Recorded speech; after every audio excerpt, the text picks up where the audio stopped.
Hello, welcome to another interview series with Thriving Career Moms.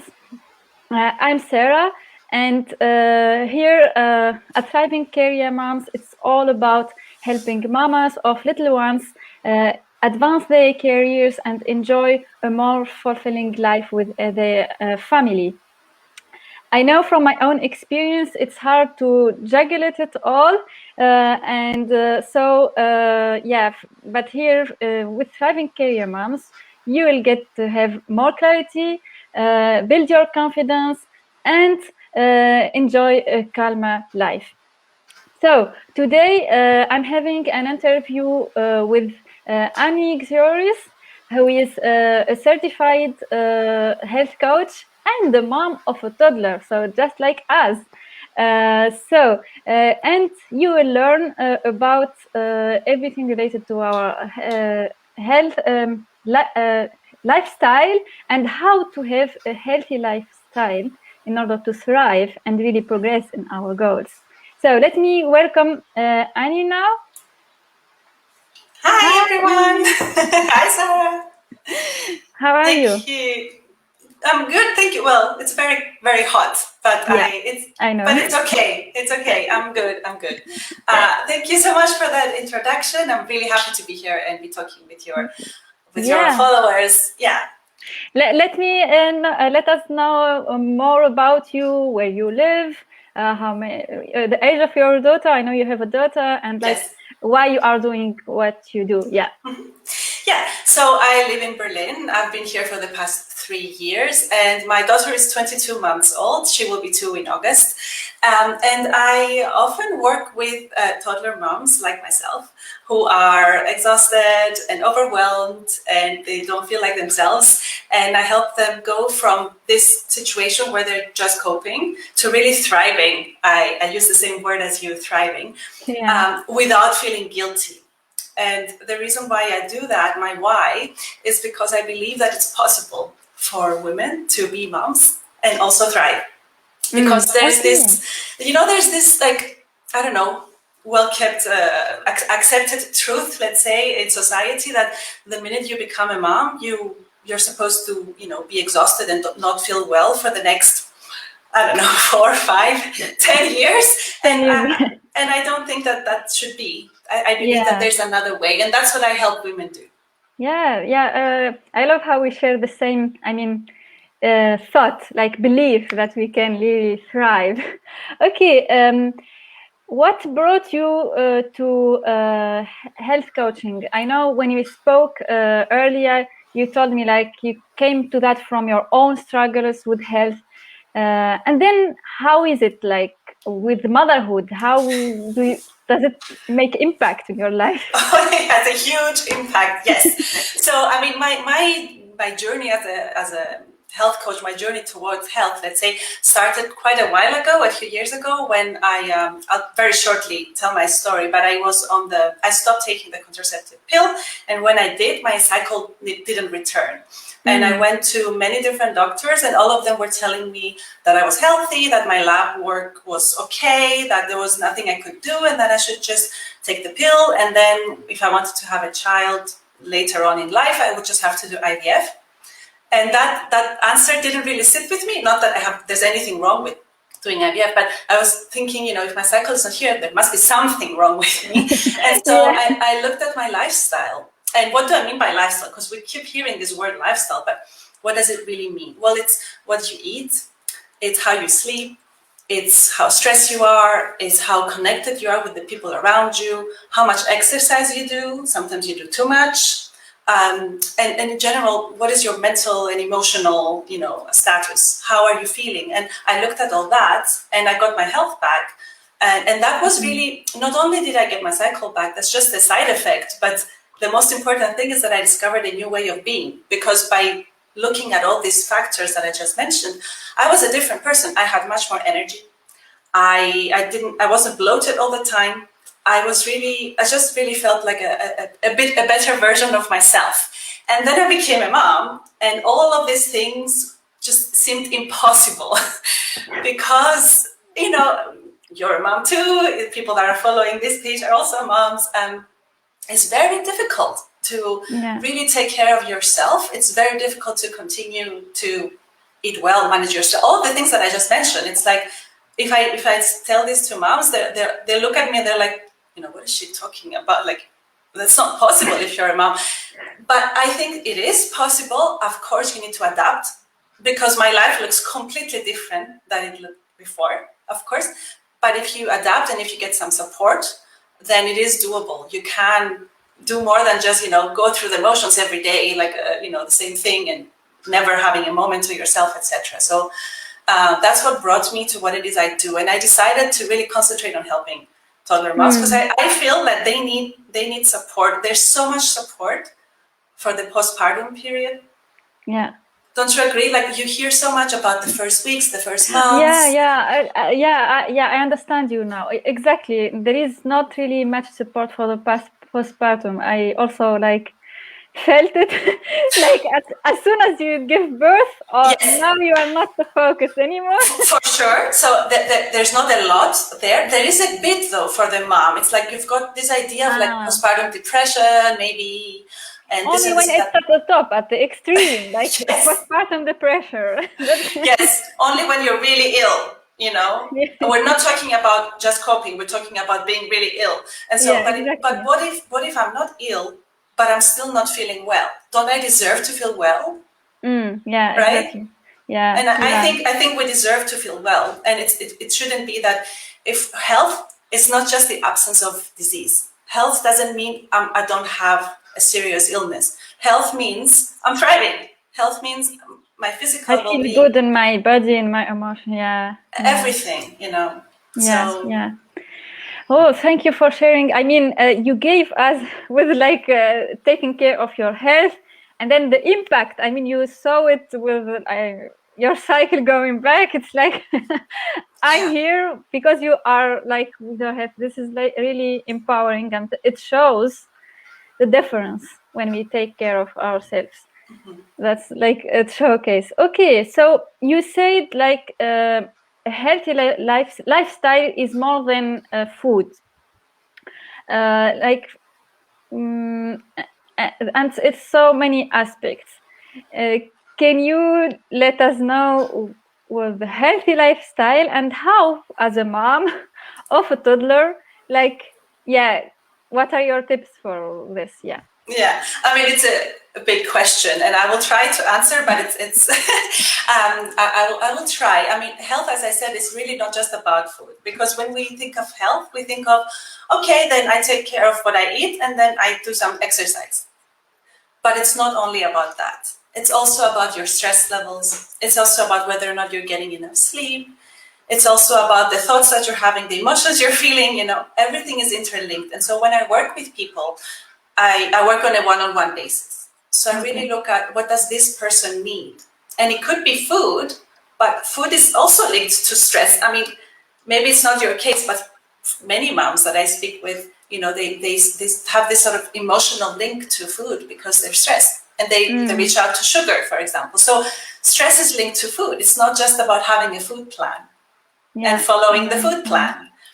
And so we look at all of these things, really an overview of your whole health. And then with regards to being a mom, well, definitely time is a big thing. So we try to make it easy and we try to make it short. Okay. Because maybe you can give us an example. Take that one of the pillars and how. So, let's take exercise. Because if you're somebody that used to do a lot of exercise, you used to run every day, or you take time for that, and then you have a toddler and you're working and you just don't have time for that. You can take much shorter breaks, like exercise breaks. It doesn't have to be a whole hour.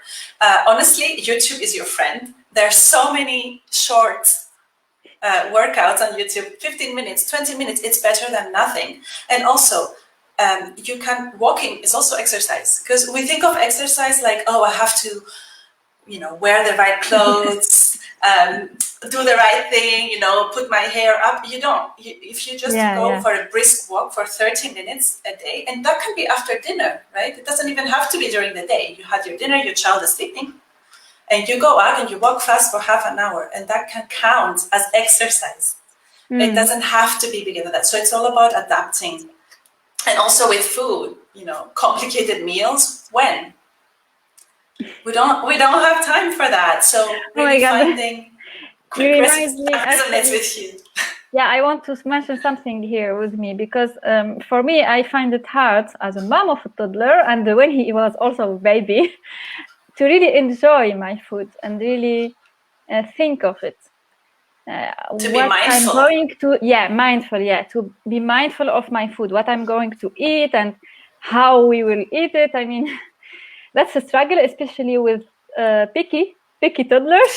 Yeah, that is a thing. It is a struggle. And also, there's a lot of things. Again, it's very individual. So if you have a picky eater, it's a different strategy. If you have a child that eats everything, then they eat what you eat. But this sort of being mindful of it, I think there's two elements in there. The first element is when you organize your meals somehow, at the beginning of the week, you have a general idea of what you will have every day, more or less. It doesn't have to. You don't sign a contract with anybody, but more or less, so that you don't find yourself in a situation where everybody's hungry, your toddler is screaming, you're hungry, and there's nothing in the fridge. So organization is a huge part of it. And the next level is at the moment where you're eating, you're sitting at the table, what are you doing at the same time? Are you looking at your phone? Are you looking at a show on TV? Are you there with your whole presence? And that you can bring yourself, you can center yourself by taking a few deep breaths before you start eating, for example. And you can sort of try and eat when maybe your toddler is not trying, to ask something or want to eat at the same time, or just try and find out maybe once a day, if it's not possible every time, once a day, a moment where you're really enjoying your food and you really engage in what we call mindful eating. Okay. Now, when you mention it, like how we end the exercise, like you want to really get into that mood 100%, otherwise we are not satisfied.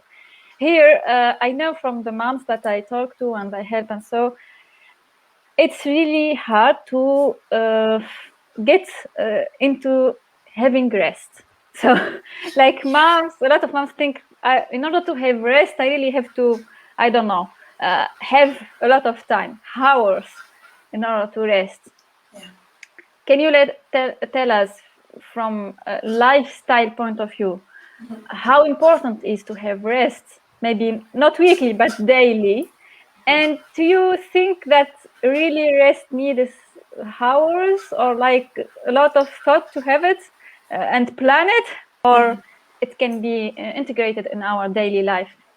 Yeah, so I mean, that's a really good question, because when people think of rest, they think of sleep. And that's what they think of. Like, I need to rest. It means I need a bed and I need to lie down and I need to close my eyes and I need to fall asleep. That's what rest is. And I understand, because, even if they're... Yeah, especially because with toddlers, they no longer want to eat every 3 hours, but sometimes they still wake up in the middle of the night. You might have an interrupted sleep, etc. And sleep is very important. I mean, I don't need to tell you that. Think about how you feel on the day after your toddler, woke up 5 times. Don't you feel horrible? It's just, I don't need to explain that sleeping enough is important. You know that, you felt it. But in terms of rest is not just sleeping. It can mean so many different things. You might need a break. Let's not use the word rest. Let's use the word break. You might need a break from your phone.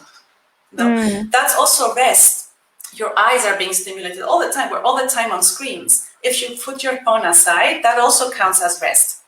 Okay. If you decide not to spend time with people that are, not making you feel great, that are a bit toxic, maybe that's social rest. You're only choosing to be surrounded by people that are, that are empowering, that make you feel good. You might need emotional rest. You might need a creative rest. You might not have done anything creative in a year or maybe 2 years, and you might need to engage in something creative. So there are lots of different types of rest. We're not just talking about sleep, even though, yes, sleep is important, but believe me, if you you really examine all the other types of rest, Yeah. you will feel more energized during the day, even if you had less than your ideal amount of hours. You have a tough day, even if you have a tough day. Yeah. Exactly. Even if you have a tough day. Yeah. Yeah. Yeah. Okay. So and it's, sorry, I'm interrupting you, but it's all about adapting. You know, if you wake up in the morning and you had a tough day, adapt to that. You know, make your day work around that. Don't expect, for example, just give an example, because I have a lot of examples from the women that I've worked with. But, yeah, give us examples. Yes, that's true. Like, you know, they had booked a gym class. Now that the gyms are open, they booked a gym class, but on the day of the gym class, they didn't sleep at all because their child was sick. And so they woke up and they knew they had planned to go to the gym, and they were feeling horrible. They couldn't open their eyes, but in their minds, they were like, no, I'm going to go to the gym. I'm going to go to the gym. Well, no, you're not going to go to the gym if you're exhausted. What's the point? You might even injure yourself. You know, your body is not, you know, doesn't want that on that day. So you can do it the day after, but just be mindful. You know, what is my body telling me? We get disconnected. It's crazy because we give birth, right? And we spend this 9 months of, you know, growing a human being. We give birth, and then we're disconnected from our body. We don't listen to it anymore. Our mind, it's like the mind and the body are going to different directions. And I'm all for, you know, let's bring this together, you know, really engage. Yeah. How is your body feeling? You know, what does it want?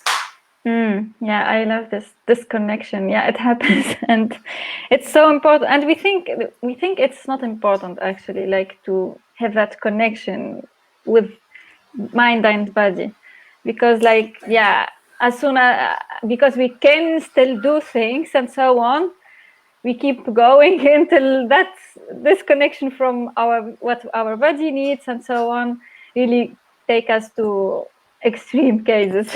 Yes, to extreme cases like doctors and, you know, mental health issues. You see many moms struggling, and I believe that there's this, you can prevent it from happening, and it doesn't take too much. Like, if anybody who works with me knows that it's not about adding more things to your day, it's about adapting your day. And with regards to time, this is something that I also have to mention. I guarantee you, if I give a mom who says she doesn't have time to do all these things, if I give her 2 extra hours or even 10 extra hours, and her day has 34 hours instead of 24, you can make sure that she's not going to use those 10 hours for her. Yeah, there is if there is not a will really to take care of ourselves, then we always will find another thing to do. I completely agree with that. And for you, do you sometimes have clients, moms who find it hard? Really, I mean, what do you do when they have this resistance? Yeah. What do you tell to this mama? Like, maybe one of the mamas is hearing here. Yes. So first of all, there's because I'm also a mom, and because I also come from a culture. So I come from Cyprus. I didn't say that, but I come from the south, from Cyprus, and there it's very much about the mom is like, yes, the model, the ideal mom is exhausted, and she's, you know, 100%, 150% there for her children, etc., etc. And the first thing to do is, you know, look at that mindset, look at the beliefs around motherhood, and it's a very interesting and very deep exercise that I do with them, where we look at, you know, what is really there. What do you consider a good mom? And be honest, because, you know, but sometimes we're not. But if you really go deep and you ask yourself, what do I consider as a good mom? Very often there's things like, oh, a good mom is somebody who is like, you know, in front of others, but when she's alone, she's exhausted. She hates how she looks, you know, like she doesn't take care of herself. She hasn't met any friends in like 5 years. And yeah, if they're honest with themselves, this is what they have in their mind, and they feel like there's a pressure to really be that mom. And then you ask them, okay, so what do you think that mom is, you know, their levels of well-being are, and you know, they're very low. And then you ask them, so where do you want to be? So what has to happen in that mindset? What has to happen in terms of your beliefs, so that you take different actions? Because if you don't change your beliefs and your, you know, the values that are surrounding those beliefs and that are making you not take care of yourself, you're never going to do that. Even if you work with a coach that gives you a plan and whatever, if you don't really deal with the core issue is really the mindset. If you don't work on that, it won't be sustainable. It might work for a few months, but then it won't be sustainable. So it's a very important shift that needs to happen. So I understand. So the shift that needs to happen is by questioning myself, yourself, like, what are my beliefs about motherhood? Yeah. And then reflect on them and where I want to be. Like, yes. Is it like I want to be that person with my well-being, like in that state, or and why? Yeah. Why? Why do I not want to be, or what do I do want to be? What would I gain? Those are really important, like coaching questions that come up. And I would encourage anybody who's watching this to journal about this. If they have a piece of paper, it doesn't have to be a fancy notepad, just to write. What is your idea of a good mom?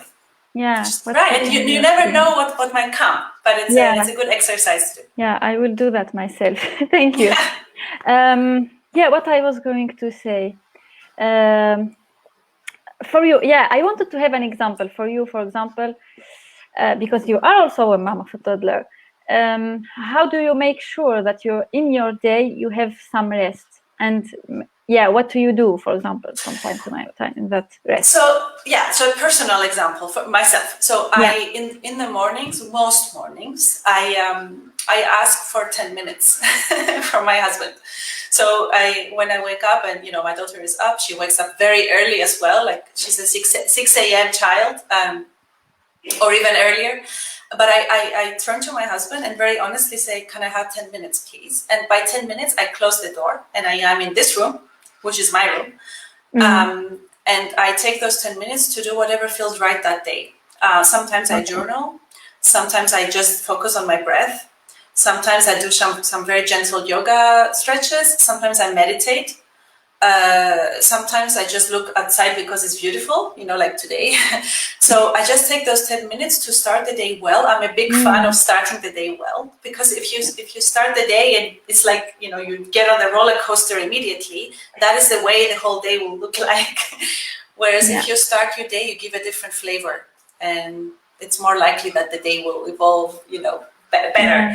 So that's what I do. And I also try to minimize my screen time, because I've noticed the effect it has on my not just my eyes, but my whole well-being, mental well-being as well. If I use Instagram too much, because I use it for my business, right?